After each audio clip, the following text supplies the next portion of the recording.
Assalamualaikum warahmatullahi wabarakatuh. Alhamdulillahirabbil alamin. Wassalatu wassalamu ala asyrafil anbiya'i wal mursalin Sayyidina Muhammadin wa ala alihi wa sahbihi ajmain, amma ba'du.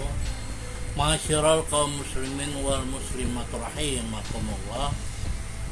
Alhamdulillah, marilah kita panjatkan puji syukur kehadirat Allah Subhanahu wa taala yang mana pada saat ini kita masih diberikan kesehatan, masih diberikan rahmat dan hidayahnya dari Allah Subhanahu wa taala.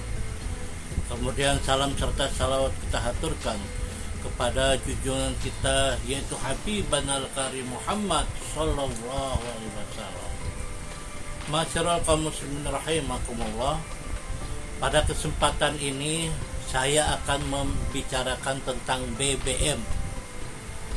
Apa itu BBM? BBM yang dimaksud saya ini adalah tentang bersih-bersih masjid. Jadi bukan masalah bahan bakar minyak ya, yang sekarang lagi ngetren. Tapi yang akan saya bahas adalah tentang bersih-bersih masjid. Kenapa saya membicarakan tentang masjid ini?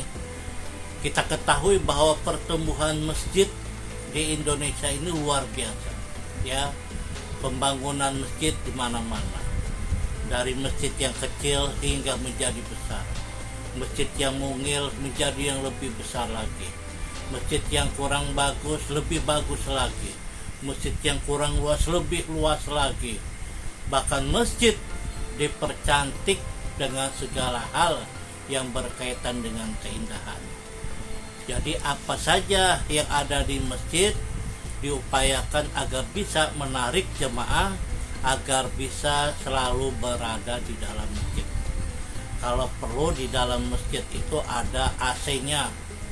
Jadi orang-orang yang jemaah yang melaksanakan sholat itu tidak akan merasa kepanasan kalau kita sholat di masjid dengan AC. Tetapi saudara-saudara sekalian, jangan sampai kita terlena. Banyak sekali masjid yang kadangkala juga tidak diperhatikan oleh pengurusnya, karena menganggap bahwa mengurus masjid ini hanya sambilan saja. Jadi mereka mengerjakan apa yang ada di masjid kalau ada waktu saja, ada waktu luang saja, sehingga akhirnya masjid kadang-kadang terlantarkan.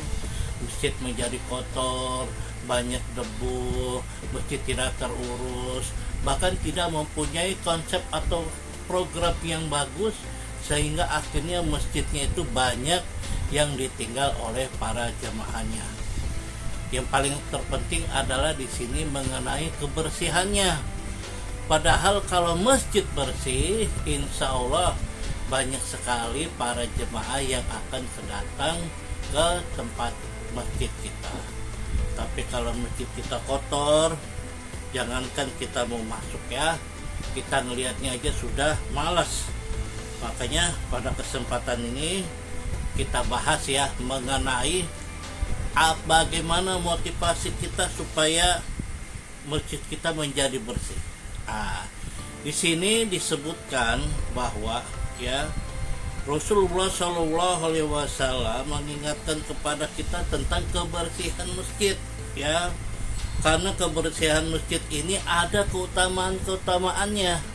Di sini ada 3 keutamaan di dalam membersihkan masjid. Yang pertama adalah dosanya diampuni oleh Allah Subhanahu wa taala. Jadi orang yang menjaga kebersihan masjid, meskipun hanya membuang kotoran sebesar biji sawi, maka dosanya itu akan diampuni oleh Allah Subhanahu wa taala. Hal ini disebutkan oleh Imam Suyuti dalam kitab Lubabul Hadis, yaitu yang berbunyi hadisnya sebagai berikut: Man akhraja qadarah minal masjid biqadri ma yaduru fil ini akhrajallahu ta'ala min azami dzunubahu.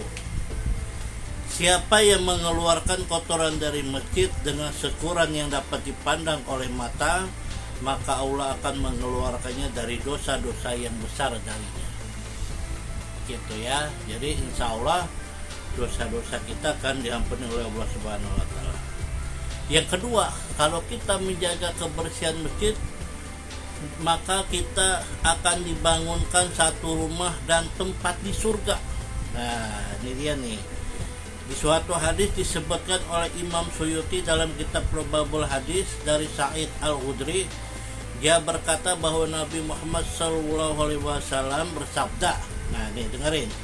Man akhraja aza minal masjidi banallahu lahu baitan minal fil jannah.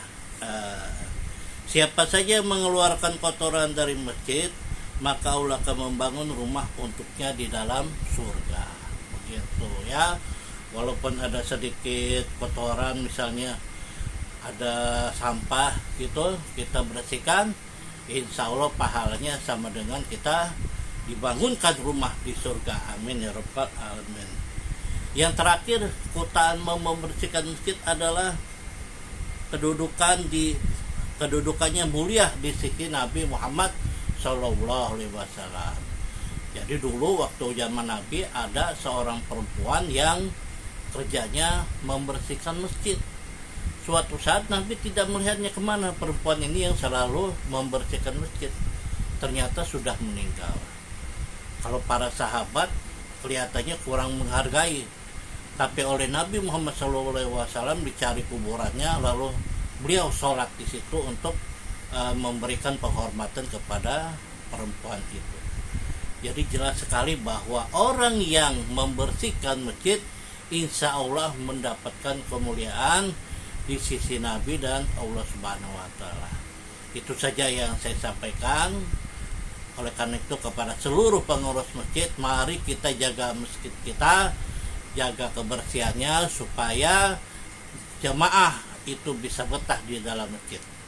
Itu saja yang saya sampaikan. Wassalamualaikum warahmatullahi wabarakatuh.